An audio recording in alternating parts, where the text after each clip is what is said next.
My name is Maria. I am 31 years old. I work as a nurse in a small city hospital. My life is not perfect, but it is stable. I pay my bills, I cook for myself, I visit my parents on weekends. It is a quiet, simple life. I have one younger sister. Her name is Lily. She is 24. Where I am careful, Lily is brave. Where I plan, she follows her heart. She loves music, late-night walks, and strong coffee. She also loves to call me at strange hours just to say, "Maria, are you awake? I need to tell you something." One evening, she called me in a different voice. "Maria, can I come over?" "Of course," I said. When she arrived, her eyes were red. Her hands were shaking. We sat on the sofa, and she stared at the floor for a long time. "I'm pregnant," she whispered. The room became very quiet. My heart beat fast, but I moved closer and held her hand. "Okay," I said gently. "We will figure this out. Who is the father?" Her fingers tightened around mine. I don't want to say," she replied. I looked at her face. There was fear there, not just surprise.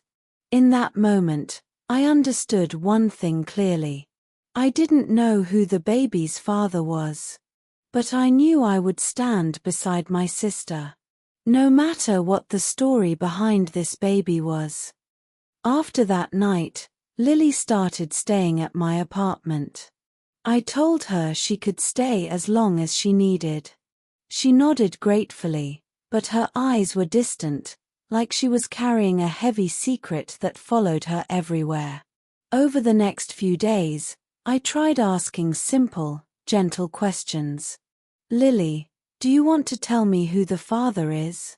She shook her head quickly. "Not now. Is he someone you care about?" "No," her voice cracked.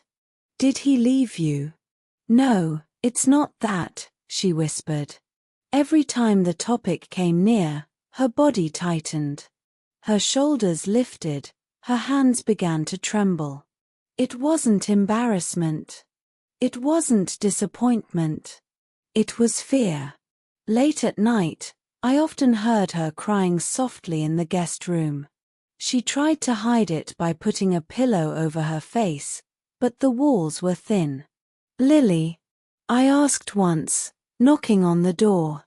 "I'm okay," she said, but she was not okay. She jumped when someone knocked on the door.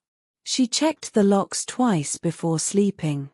She avoided phone calls unless she recognized the number. When my mother casually asked on the phone, "So, who is the baby's father?" Lily froze. She ended the call and sat silently for a long time. Piece by piece, her reactions formed a picture in my mind. Not of a bad romance, or a broken relationship, but of something darker. I didn't know the truth yet, but I knew this. Lily wasn't hiding the father out of shame. She was hiding him because she was scared. As Lily's pregnancy grew, her fear grew with it. She tried to smile, tried to talk about baby names and tiny clothes, but every smile ended quickly, and every laugh died too soon. There was someone living in her mind like a shadow. One afternoon, her phone buzzed on the table. She looked at it and instantly turned pale. Before I could read the screen, she grabbed the phone and hid it under her sweater. "Who was that?" I asked quietly. "No one," she whispered, but her voice shook. "Just a wrong number." But it wasn't a wrong number. Because it happened again. And again. Sometimes she didn't touch her phone for hours, afraid of what she might see. Other times she kept it in her hand constantly, as if waiting for something terrifying. I once walked into her room without knocking, and she quickly pressed her phone against her chest. Her eyes were wide, frightened. Every time the doorbell rang, even if it was just a delivery guy, Lily froze. Sometimes she hid behind me, as if she expected someone dangerous to be standing outside. She stopped going out unless I went with her. Even then, she kept looking over her shoulder. Every loud sound, a car horn, a knocking sound, even a dropped spoon, made her jump. I began watching her from across the room, worrying in silence. Something was wrong. Something was deeply, painfully wrong. And the more time passed, the more I realized. Lily wasn't afraid of motherhood. She wasn't afraid of the future. She wasn't afraid of being alone. She was afraid of him. The father of her baby. It happened on a cold, windy night. I was washing dishes when I heard Lily call my name. Not loudly, but in a frightened, broken voice. Maria, something's wrong. I ran to her room. She was sitting on the edge of the bed, holding her stomach. Sweat covered her forehead. Her breathing was fast and shallow. I think it's too early, she whispered. She was only 7 months pregnant. Fear shot through me. Lily, we need to go. Now. I grabbed my car keys, wrapped her in a coat, and helped her down the stairs. Her legs were trembling. Every few seconds she stopped to breathe through the pain. In the car, rain hit the windows hard. Streetlights blurred together as I drove as fast as I could. Halfway to the hospital, Lily suddenly grabbed my arm. Her nails dug into my skin. Maria, her voice shook violently. What is it? Are you okay? Is it the pain? She shook her head. No. I'm scared he will come for us. The words chilled me. Not the pain. Not the early labor. Him. Lily, I said softly, keeping my voice steady. Who is he? Why would he come? You're safe with me. She shut her eyes tightly. Tears slipped down her cheeks. He said the baby belongs to him. He said he always gets what he wants. He told me not to tell anyone. Ever. I felt my stomach twist. This wasn't a man Lily loved. This wasn't a man who left her. This was a man who scared her so deeply that even while she was in labor, she feared he might appear. I reached for her hand. You're safe now, Lily. I promise you, whoever he is, he won't hurt you. Not anymore. But inside my heart, the fear began to grow. Because for the first time, I realized. The father of Lily's baby was not just a secret. He was a threat. At the hospital, everything moved fast, nurses running, machines beeping, doctors speaking in calm but urgent voices. I held Lily's hand until they took her into the delivery room. Hours later, a nurse finally came out. Congratulations, she smiled. It's a baby boy. My eyes filled with tears. Relief washed over me. But relief didn't stay long. When Lily woke up, she was exhausted, pale, and trembling. She held her baby gently, as if he were the only safe thing in her world. I sat beside her and waited. I didn't push. I didn't ask questions. I just waited because I knew the truth was heavy, and heavy truths need time. After a long silence, Lily spoke. Maria. I didn't fall in love. I wasn't in a relationship. Her voice shook. This baby, he wasn't part of a happy story. She swallowed hard before continuing. My boss. Mr. Whitman. Do you remember him? Yes, I remembered. A wealthy older man. Serious. Respected. Too respected. He cornered me one evening after work, Lily whispered. He said he liked me. He said he could take care of me if I listened to him. I said no. Many times. But he didn't stop. My heart tightened. He threatened my job, she continued. He said no one would believe me. He said people like him never get in trouble. And people like me get blamed.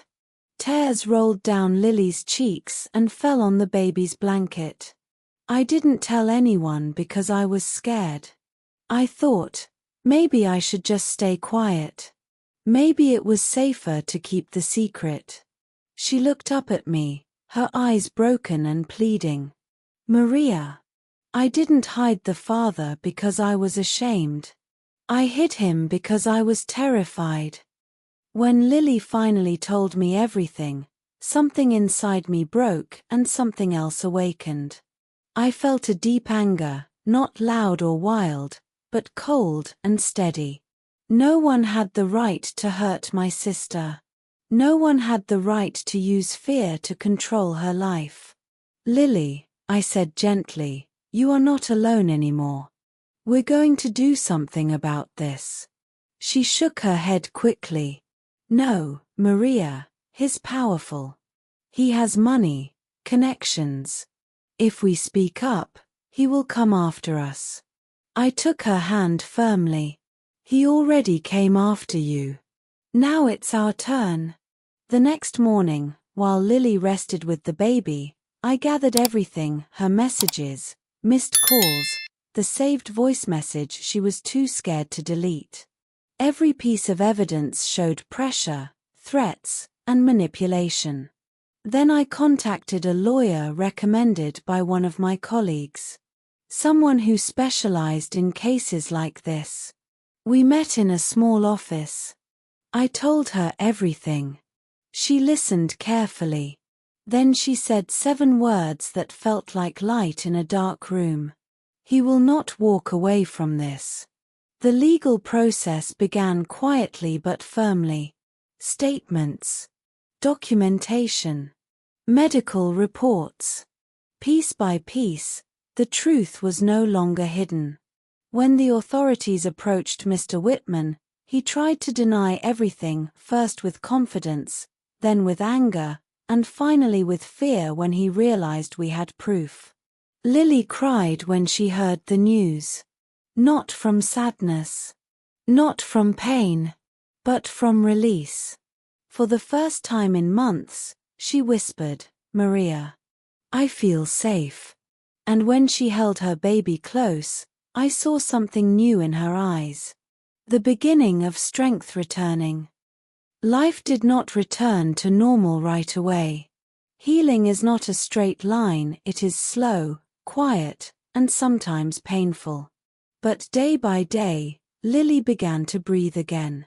She started smiling more, sleeping better, and holding her baby without trembling. We named him Noah. A small name for a small boy who carried such a heavy beginning. For the first few weeks, Noah slept in Lily's room, but often I would find her asleep on the sofa with him curled against her chest.